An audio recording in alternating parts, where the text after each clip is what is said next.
얼마 전부터 테슬라가 로보택시를 시작하면서 수많은 사람들의 논쟁이 훨씬 커졌습니다. 그거 애초에 불가능한 거다, 안 되는 건데 그걸 일론 머스크가 뻥치는 거다 얘기하는 사람들도 있고요. 반대로 자율주행은 이미 시작된 거다, 이미 미래가 온 거다, 이렇게 얘기하는 사람들도 있습니다. 실체는 어디 있을까? 아마도 그 중간 어딘가에 있다고 생각되는데요. 그러니까 테슬라는 이번에 아예 요 논쟁을 끝내고자 하는 건지, 그래? 그러면 내가 완전히 무인 배송을 시작해서 이 논쟁을 끝내주마 하는 식으로 무인 배송을 시작했습니다. 그 전에 로보택시 나왔을 때는 사람들이 여러 가지 이유로 못 믿었습니다. 아니, 조수석에 사람 있잖아, 이 사람이 뭔가를 할 거 아니야, 이 사람이 도어 손잡이 여기다가 손가락을 대고 있잖아, 이거 갖고 뭐 하는 거 아니야? 라고 얘기하는 사람도 있고, 아니 그거 원격 조종한 거 아닙니까? 라고 하는 사람도 있고, 그뿐 아니죠. 로보택시에 대해서 부정적인 언론 보도도 계속 있었습니다. 우리나라 언론에서도 봐도 지금 TV에서 나오는 내용이 이런 거예요. 지금 차가 중앙선을 넘어갔다는 거야. 멘트도 황당합니다. 맞은편에 차가 없었기에 망정이지 차가 있었으면 사고 날 가능성이 있었다, 중앙선을 역주행해서 사고 날 가능성이 있었다고 이렇게 언급이 되는데, 이게 맞나? 10대만 갖고 테스트하는 게 무슨 테스트냐 이렇게 얘기하기도 하는데, 이게 시작이잖아. 시작은 10대든 20대든 1대든 할 수 있는 거지. 그래서 그렇게 못 믿으면 공장에서부터 차가 나와서 그 사람에게 전달할 때까지 내가 모든 차를 무인으로, 애초에 사람이 전혀 거치지 않고 갈 수 있는 거, 자동차 모두를 그렇게 공급하는 거, 테슬라에서 나오는 모든 차가 다 자율주행이 된다는 걸 내가 명시적으로 보여주마 하는 선언 같은 행동을 한 거라고 볼 수 있죠. 자, 그럼 이번 테슬라가 내놨다는 무인 배송이 어떤 내용인지 간단히 살펴보도록 하겠습니다. 네, 요즘 언론 보도를 보면 대체 이 사람들이 왜 이러나 싶을 때가 많습니다. 저희 테슬라 영상만 봐도 테슬라 영상에는 뭔가 조롱이 반드시 달립니다. 아니, 너 테슬라 주식이 몇 개나 있어서 이래? 아니, 지금 전 테슬라 주식 없어요. 어떤 분들은 테슬라 쓰레기인데 왜 이렇게 옹호하냐? 테슬라는 뭐 저거 욕설을 막 섞어서 얘기합니다. 아니, 왜? 왜 이러지? 테슬라가 뭘 어떻게 만들었든 그게 뭐 신기하구나, 뭐 별로구나, 난 좋구나, 뭐 이렇게 얘기하면 되는 거 아니에요? 근데 왜 욕하는 건지, 왜 테슬라가 이렇게 만들었습니다 라고 얘기하는 저희까지 욕을 먹어야 되는지를 모르겠어요. 대체 이분들이 왜 이러시는 건지 아시는 분들은 댓글로 좀 알려주시면 좋겠습니다. 전 진짜로 모르겠어. 진짜로. 테슬라가 뭐 자율주행하면 왜 화가 나는 거야 도대체? 심지어 지난번 영상에도 이런 거 있었습니다. 저희가 테슬라가 로보택시 만들어서 지금 상용 서비스를 시작했어요 라고 얘기했는데, 근데 이걸 보고서 또 어떤 매체에선 또 이런 얘기를 합니다. 아니, 지난번에 보여준 거, 로봇데이에서 미리 보여줬던 요 택시가 아니고 왜 평범한 모델 Y 주니퍼냐, 아니 이거 멋진 차는 이거 못 만들고 이걸 만들었네 라고 하면서 별거 아니라는 식으로 막 비아냥대는 분들도 계시던데, 평범하니까 위대한 거죠. 그렇지 않습니까? 아니, 특별한 차를 특별하게 몇 대만 내놓으면 그게 뭐가 대단한 거야. 지금 새로운 차를 로보택시로 움직이게 하는 회사는 굉장히 많아요. 뭐 미국과 중국과 뭐 전 세계에 굉장히 많습니다. 그 샌프란시스코에 앉아있으면 샌프란시스코에는 로보택시들이 그냥 계속 하루 종일, 로보택시가 택시만큼 많아 진짜로. 그건 다 뭡니까? 특별한 차예요. 한 10대, 20대, 많게는 뭐 500대 정도 서비스를 하는 거야. 지금 웨이모라고 하는 데가 가장 큰데 웨이모가 1500대 서비스합니다. 그런데 지금 테슬라가 한 건 뭐예요? 평범한 차를 가지고서 서비스를 한다는 거잖아요. 아무것도 난 바꾸지 않았어. 그 상태 그대로 서비스가 가능한데, 그 차는 한 해에 200만 대가 팔리는 차야. 200만 대 팔리는 차를 지금 로보택시로 바로 바꿀 수 있다 라는 얘기를 하는 거잖아요. 아니, 웨이모보다 못하다는 얘기를 자꾸만 하는데, 웨이모는 그게 한 대에 정말 싸게 해서 1억 3천만 원이라고 하는데, 1억 3천만 원도 솔직히 애널리스트들이 그렇게까지 쌀 수 있을까? 1억 3천만 원 아니다, 맞다 이러면서 막 논쟁하고 있는 정도예요. 실제로는 그보다 비쌀 거다라는 얘기죠. 근데 그 차를 1500대, 이거 뭐야, 이건 너무 차이 나잖아요. 테슬라는 지금 팔린 게 몇 대입니까? 무려 750만 대. 스위치를 딱 켜는 순간에 750만 대가 로보택시가 돼서 돌아다니는 거예요. 지금 택시보다 더 많아. 그러니까 이 역사적인 의미를 진짜로 모르겠어요? 아니면 모르는 척 하는 건가? 아니, 제가 또 흥분했죠. 지금 무인 배송 얘기하고 있었죠? 네, 죄송합니다. 여튼 테슬라가 지난 28일에 X에다 이런 게시물을 올렸습니다. 세계 최초의 자율주행 차량 인도, 이렇게 얘기했는데요. 기가팩토리 텍사스에서 차를 꺼내서 주차장, 고속도로, 도시를 가로질러서 30분 거리에 있는 새로운 소유자의 집까지 직접 운전해서 이 소유자에게 도달을 했다라는 내용입니다. 중간에 보이죠? 중간에 운전석에 아무도 없어요. 조수석에도 없습니다. 뒤에는 뭐 타고 있는지 모르겠지만 아무튼 안 타고 있다고 하니까 그런가 보다 생각해야죠. 지금 교통 상황 상황을 알아서 분석합니다. 그리고 교차로 지나갑니다. 신호등 능숙하게 통과해요. 비보호 좌회전 이런 거 문제 없습니다. 그냥 가요. 고속도로로 들어갑니다. 시속 72마일까지 갑니다. 시속 116km까지 간다는 얘기죠. 이렇게 해서 다른 차들하고 어우러져서 갑니다. 웨이모하고 비교했을 때 웨이모는 고속도로 진입은 안 돼. 웨이모는 시내만 됩니다. 그래서 지금 이런 식으로 쫙 가는데 완전 무인 자율주행을 했고요. 주택가로 도착을 해서 주택가에서 이제 호세라고 하는 분이라고 하는데 이분한테 전달을 했습니다. 그런데 이걸 받은 이 호세 씨가 좀 지나치게 잘생겼다는 느낌이 들어요. 미국에 있는 평범한 사람들의 얼굴은 요렇거든요. 약간 수상한 느낌이 들어요. 온라인에서도 에이 설마 저 사람이 그냥 랜덤 퍼슨이야? 에이 그럴 리가, 이렇게 얘기하는 사람도 있습니다. X도 한 번도 안 쓰다가 갑자기 이걸 봤더니 X에다 포스팅을 딱 한 것도 수상한데, 이런 얘기도 하기도 하는데 모르겠습니다. 뭐 운이 좋아서 그런 것 같기도 하고, 테슬라가 뭐 알아서 이렇게 사람 보다가 저 사람이 좋겠어 하고 딱 찍었을 수도 있죠. 그건 뭐 모르는 거죠. 요즘 들어서는 모른다는 말을 하는 것에 대해서 굉장히 꺼리는 것 같아요. 아니 그냥 모르는 것도 있는 거지 뭐. 여튼 테슬라 CEO 일론 머스크는 X에다가 이렇게 썼습니다. 공장에서 나와서 고속도로까지 달린 후 자율주행으로 차량을 배달한 것은 이것이 세계 최초다, 이렇게 얘기를 하면서 원격 조종도 아닌 완전한 자율주행이라고 썼습니다. 이것도 한마디 해야 돼.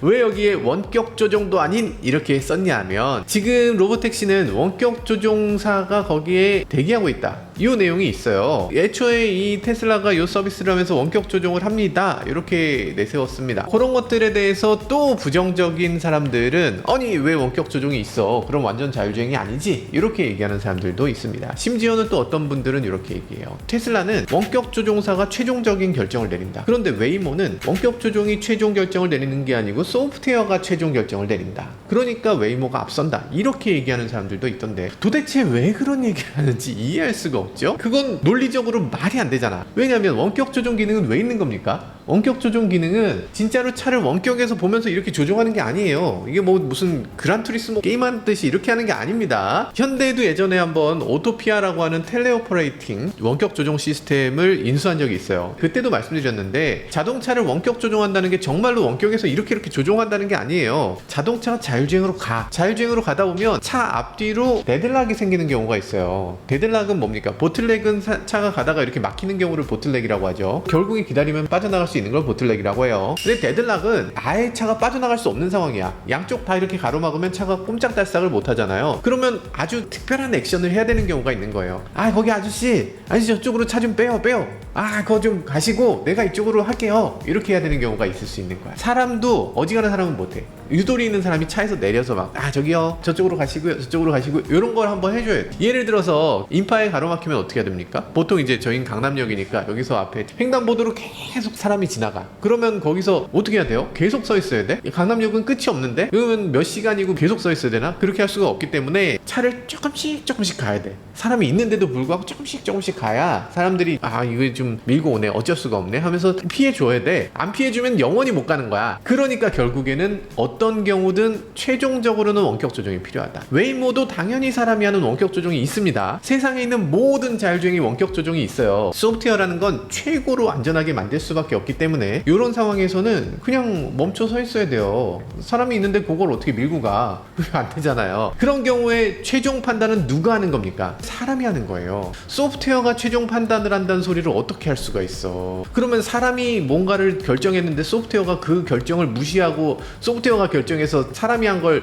오버라이드해요? 그런 게 될 수 있나? 최종적으로는 사람이 판단하는 겁니다. 어떤 자율주행도. 그거를 웨이모는 그게 아니네, 뭐 테슬라는 그렇게 하네, 이렇게 하는 건 말도 안 되는 얘기. 게다가 지금 테슬라에 대한 비난을 주도하고 있는 매체들도 여럿 있고요. 그 중에서 미국의 아주 희한한 매체가 하나 있죠. 이번 무인 배송을 가리켜서 또 한마디를 합니다. 뭐라고 하냐면 스턴트라고 불렀어요. 스턴트맨이 하는 게 뭡니까? 차 막 이렇게 점프하고 막 돌고 막 목숨 걸고 한다는 거잖아요. 그러니까 이번 무인 배송이 목숨 걸고 배송했다는 거야. 이게 나중에 아니면 이거 어떻게 하려고, 무슨 근거로 그렇게 말하는 건지 없어. 그런 거 없고, 뭐라고 얘기하냐면 굉장히 혁신적이지만 사전 테스트가 된 경로로 갔다. 이렇게 얘기를 합니다. 그러면서 비가 와도 안 될 거고 러시아워에서도 안 될 거다, 이렇게까지 덧붙이기도 했어요. 아니면 어떡할 건데, 가정을 보도하는 거잖아요. 비가 와서 안 됐다를 보도한 게 아니라, 러시아워라서 안 됐다가 아니라 비가 오거나 러시아워에선 안 될 수도 있겠네, 지금 스턴트였고 사고가 날 수도 있었겠네, 이렇게 얘기하는 거야. 이게 무슨 보도야? 일렉트릭이라고 하는 매체에서 보도하는 건 우리나라 언론들도 정말 많이 인용합니다. 여기 편집장이 프레드 램버트라고 하는 사람입니다. 프레드 램버트는 일론 머스크와 사이가 굉장히 안 좋아요.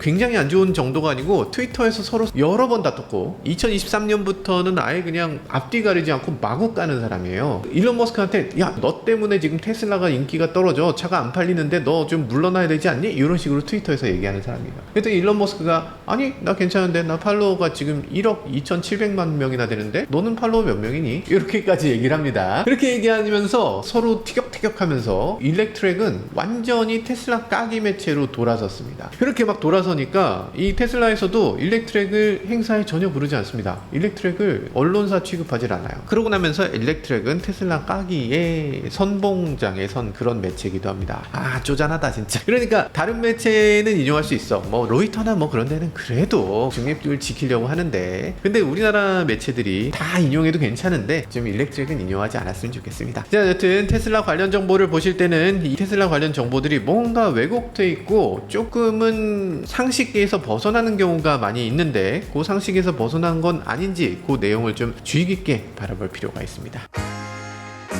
자, 그럼 무인 배송이 정말로 시작된다는 건데, 와, 우리나라에서는 무인 배송이 될 가능성이 지금으로서는 없겠죠. 그런데 요거 된다고 해도 많은 사람들이 걱정을 합니다. 카캐리어에서 차가 오다가 사고 나는 경우도 있는데, 이 도로라는 게 정말 알 수가 없는데 정말 무인 배송으로 차가 이렇게 오다가 자율주행이라는 게 완벽하지 않아서 그 사이에 어떤 식으로든 사고가 나면 그러면 누가 책임지나? 차주가 그거 고쳐서 타야 돼? 라고 하는데 당연히 아닙니다. 당연히 무인 배송으로 사고가 나면 테슬라가 책임을 지는 거예요. 그러니까 레벨 3 자율주행이라고 우리가 얘기하는 거, 이 레벨이라는 말에 대해서 굉장히 많이들 얘기를 하잖아요. 레벨 2입니다. 레벨 2 플러스입니다. 레벨 3입니다. 뭐 이런 식으로 얘기하는데, 레벨이라는 개념은 이제는 너무 구시대적이야. 요게 그러니까 테슬라는 지금 평가하는 사람들마다 얘기가 다르겠지만 레벨 2 플러스라고 얘기들을 합니다. 2 플러스라고도 얘기해요. 근데 메르세데스 벤츠 같은 경우는 레벨 3야. 왜 레벨 3입니까? 좀 웃기지만 운전자가 앉아서 고속도로에서 아무 짓도 안 해도 되니까 이건 레벨 3다. 맞습니까? 일정한 구간에는 아무 짓도 안 해도 되니까 레벨 3고, 테슬라는 모든 구간에서 운전자가 앞을 봐야 되니까 레벨 2라는 거예요. SAE의 자율주행 레벨 5단계는 요건 정말 예전에 만들어진 거고, 실제로 자율주행은 이런 식으로 단계별로 발전하지 않았어요. 그렇기 때문에 이 방식으로 레벨을 구별하는 것은 이제는 맞지 않다라는 생각이 들고, 좀 더 현실적인 그런 자율주행 단계를 구별해 줄 필요가 있어 보입니다. 지금은 맞진 않아요. 자, 그래서 테슬라가 요번에 무인으로 차를 배송하는 거, 이 부분은 레벨로 치면 레벨 3거나 그 이상으로 봐야 되는데, 어쨌든 이 새로운 무인주행에서 가장 큰 차이는 뭐다? 책임이 운전자한테 있지 않다는 거죠. 책임이 테슬라 제조사한테 있다는 겁니다. 제조사가 최소한 차를 전달할 때까지는 자기 책임인 거죠. 사고가 제로는 아닐 테니까, 만약에 뭐 지나가던 뭐 덤프트럭이 와서 갔다가 밀어버리면 그건 뭐 어떻게 할 수가 없잖아요. 그런 식의 사고가 났을 때 그럼 어떻게 하느냐? 당연히 제조사가 책임져야 되고, 당연히 새로운 차를 만들어서 새롭게 제공해 줘야 되겠죠. 그렇게 되는 경우에는 차주는 어떤 손해를 입느냐? 아마도 딜리버리가 좀 늦어지는 손해,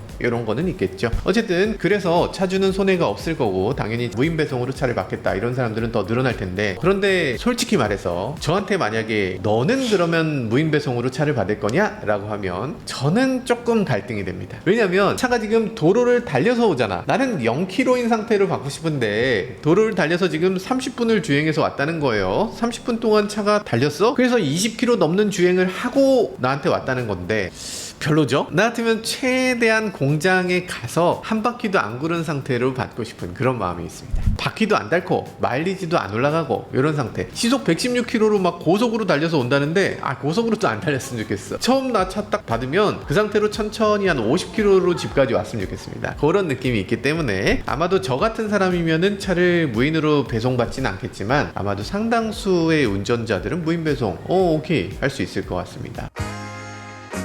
자, 무인 배송의 장점이 여러 가지 생기겠죠. 우선 탁송비가 사라진다는 얘기가 있습니다. 테슬라 같은 경우는 지금 탁송비를 받고 있습니다. 출고장이 뭐 이케아나 뭐 이런 출고장이잖아요. 이런 데에서 그냥 주차장에 차 쫙 깔아놓고 카드키 딱 주고 알아서 가져가세요. 그렇게 해도 받습니다. 테슬라 입장에서는 주차장에서 받으셔도 내가 주차비 내고 거기 간 거예요. 그거 내셔야죠. 이런 식으로 처리합니다. 테슬라는 아주 이상한 회사예요. 그죠? 현대차 같은 경우는 탁송비를 따로 내는데 탁송비가 최근 들어서 국제유가, 인건비 인상 등등으로 인해서 10% 정도 인상됐다고 합니다. 저희가 2022년에 EV9을 출고 받았는데요. 그때 기아 광명 공장에서 강남 논현동까지 이 거리가 한 20km 됐거든요. 그런데 탁송료가 15만원 넘게 들었다. 그나마 우리나라는 싼 편입니다. 우리나라는 지금 10만원, 15만원, 뭐 많게는 20몇만원 정도 하잖아요. 그래서 이 정도면은 좀 아깝긴 한데 그래도 뭐 납득 가능해 이 정도잖아요. 근데 미국은 그렇지 않습니다. 미국은 데스티네이션 피라는 걸 받는데 이 데스티네이션 피가 보통 1,400달러, 1,500달러 뭐 이 정도 됩니다. 그러니까 우리나라 돈으로는 최소 190만원 정도를 내야 돼요. 너무 비싸죠. 그러니까 차를 사면 끝이 아니라 차에다가 세금도 내야 되고 뭐도 내야 되고 데스티네이션 피도 받아야 되고 뭐 이것들이 계속 추가되기 때문에 그냥 얼마에 해드리겠습니다만 보고서 차를 사면 안 돼. 지금은 테슬라는 지역에 관계없이 데스티네이션 피를 모델 3 같은 경우는 1,390불 너무 비싸기 때문에 테슬라가 이렇게 무인으로 배송을 해준다 라는 것에 대해서 많은 분들이 쌍수 들고 환영하게 되는 거죠. 가만 생각해보면 만약에 우리나라에서도 배송비가 190만원이다 그럼 무인 배송 받아야지 무슨 키로수 20km 증가? 아이 감사하죠. 그 정도면 괜찮습니다. 사실 우리나라에서는 데스티네이션 피라는 게 그렇게까지 비싸지 않기 때문에 우리나라는 해당 사항이 없을 것 같긴 한데 그런데 우리나라에서도 영향이 있는 부분이 있습니다. 저희가 3년 전에 영상 올려드린 적이 한번 있는데 화물연대가 총파업에 들어간 적이 있었습니다. 그때 어떤 일이 있었습니까? 기억하시는 분들 계실 텐데 전국에 있는 현대기아 공장에서 출고를 못했습니다. 하치장에 있는 그 차들을 출고센터까지 배송을 못해요. 차를 실어야지 거기까지 옮길 수 있잖아. 근데 그걸 못하니까 생산 라인이 멈춰선 적이 있었죠. 그때 당시 현대에는 본사 관리직, 직영 대리점, 지점장님들 뭐 이런 분들 다 포함해서 그분들이 로드 탁송을 했습니다. 로드 탁송으로 차를 몰아가지고 지역까지 날라줬어. 그런 식으로 간신히 출고를 했고요. 그리고 알바들도 엄청 많이 썼죠. 알바로는 괜찮았다고 하더라. 알바비가 뭐 10몇만 원인가 뭐 이렇게 받았다고 하죠. 그래서 그분들이 하루에 2탕도 뛰고 뭐 했다고 뭐 그런 얘기도 있었는데 그래서 그때 현대가 보증 연장을 해준다, 키로를 늘려준다 뭐 등등등을 해서 여러 가지로 혜택을 주면서 이 문제들을 어느 정도 줄였다고 하는데 어쨌든 그런 것들 다 비용이고 그리고 로드 탁송 하는 분들 누군가가 나보다 먼저 차에 타서 그 알바들이 내 차를 시속 100km 이상으로 막 주행하면서 막 달리고 왔을 때 그거 괜찮나? 좀 찜찜하기 때문에 그거 좀 언짢았는데 이제 무인 배송이 되게 되면 그런 문제는 확실히 사라질 수 있을 것 같습니다. 화물연대 입장에서는 안 좋은 건가? 여튼 그런 면에서 좋은 점이 있고요. 그리고 또 자동차를 내가 원하는 시간에 받을 수 있다는 장점도 있겠죠. 예를 들어서 우리 회사에서 퇴근이 늦어질 것 같아요. 늦게 받아야 될 것 같은데 오늘 밤 12시에 갖다 주세요. 이런 것들이 가능해지는 거죠. 새벽 2시에 갖다 주세요. 문제 없습니다. 얘는 로봇이기 때문에 그런 것들에 대해서 크게 문제 삼진 않을 거예요. 지금은 차를 가지러 가려고 하면 아니면 차를 받으려고 하면 월차를 내고 가겠다 이런 경우 많이 있는데 그런 것들 없이 나 퇴근 시간에 딱 맞춰서 우리 회사 앞에 갖다 주세요. 그러면 그 시간에 차를 몰고 집에 갈래요. 이런 것들이 가능하지 않을까. 멋진 미래다. 제가 FSD에 대해서 영상을 많이 내보내고 테슬라 자율주행, 테슬라 로보택시, 테슬라 무인배송 이런 것들을 내보낼 때마다 이 댓글에서 굉장히 악플을 받게 됩니다. 이번에도 또 악플이 당연히 엄청 많이 달리게 되겠죠. 어떻게 말씀을 드려도 이게 설득이 쉽지가 않습니다. 생각해보면 이건 어쩌면 경험의 차이일지도 모르겠어요. 아니 어댑티브 크루즈 내가 써봤는데 이걸 어떻게 믿고서 자율주행이라고 하냐. 테슬라 FSD 우리나라에서 써봤는데 그걸 뭘 대단하다고 해? 라고 얘기하는 분들도 계실 겁니다. FSD는 실제로 경험해본 사람과 그렇지 않은 사람 간의 시각의 차이가 너무나 크게 벌어지게 됩니다. 저는 미국에서 벌써 FSD로 한 수천 킬로미터를 이미 달려봤어요. 미국 갈 때마다 시승을 하면서 계속 시각을 더 끌어올렸기 때문에 지금은 와, 이 정도면은 그냥 된 거네. 로보택시 영상을 보면서 뭐 저거 당연히 가능한 거지. 무인 배송을 봐도 무인 배송 저것도 가능하지 라고 생각되지만 만약에 FSD로 차를 안 타본 분들이라면 만약에 테슬라를 제대로 경험해보지 보지 않았다면 야 저게 되겠어? 사기치는 거 아니야? 라고 생각할 수도 있을 것 같고요. 그 밖에 다른 분들 중에는 그냥 테슬라가 싫어, 일론 머스크가 그냥 꼴배기 싫어, 그냥 반대를 위한 반대를 하고 싶어 라는 분들도 분명히 계실 것 같습니다.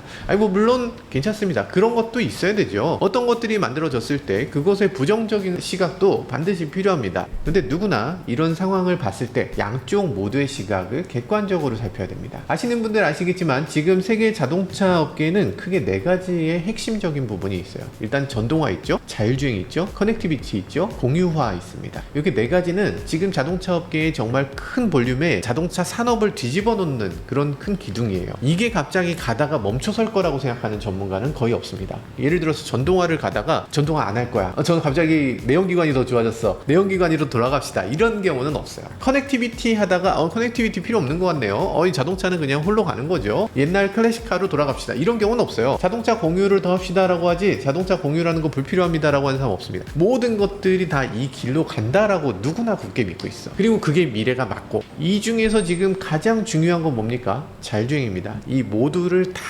아우르는 큰 변화라고 할 수 있죠. 핵심적인 부분인데 이 자율주행은 안 해도 그만이다, 이렇게 생각하면 큰일이죠. 지금 전 세계적으로 자율주행 물결은 엄청납니다. 미국만 해도 웨이모, 테슬라의 경쟁 아주 치열하고, 중국만 해도 자율주행으로 엄청나게 만들어지고 있는 상황. 게다가 테슬라는 지금 자동차를 공장에서 그냥 무인으로 사람들한테 쏴준다는 거잖아요. 테슬라가 200만 대를 한 해에 만드는데 200만 대를 전 세계에 무인으로 막 쏜다는 얘긴데, 이런 상황에서 우리나라에서 자율주행 지금 뭐 하고 있습니까? 없죠. 뭐 없어요. 특별하게 자율주행을 하겠다는 움직임도 없고, 자율주행이 지금 시작됐습니다 이런 모습도 없고, 자율주행으로 뭘 하고 있습니다 이것도 얼마 전까지 조금 하는가 싶더니 가라앉았습니다. 지금 어떻게 해야 될지 감을 못 잡는 것처럼 되고 있어요. 이게 말이 되는 거. 그러면서 뭘 하고 있냐면 남들이 자율주행 잘하고 있는 것에 대해서 헐뜯기만 합니다. 저기 뭐야, 저거 뭐 자율주행도 아닌데, 저거 뭐 무슨 옆에 있는 사람이 뭐 다 하는구만, 저거 사고 나는구만, 이러면서 욕하기 급급해. 이게 뭔가, 지금 자율주행은 무조건 가는 겁니다. 이걸 계속 뒤처지게 되면 우리는 얼마나 뒤처질지 몰라요. 모두가 힘을 합해서 자율주행이라는 미래에 대해서 다 같이 달려나가야죠. 고민을 해야 되는 부분은 당연히 고민을 해야 되겠지만, 비난을 하는 것 자체로 뭔가 대단한 걸 하는 것처럼, 내가 이 정도를 안 해, 더 뛰어난 지식을 갖고 있네 하는 것처럼 착각하는 거, 그런 비난을 위한 비난으로는 아무 일도 이뤄낼 수 없다고 생각합니다. 네, 지금까지 저는 모카 김한용이었습니다. 감사합니다. 자, 화이팅 화이팅! 자, 우리나라도 자율주행 열심히 하고 있잖아요. 참, 다들 힘 모아서 테슬라 능가하는 자율주행 당연히 우리나라에서 해낼 수 있을 걸로 굳게 믿습니다. 화이팅입니다. 화이팅!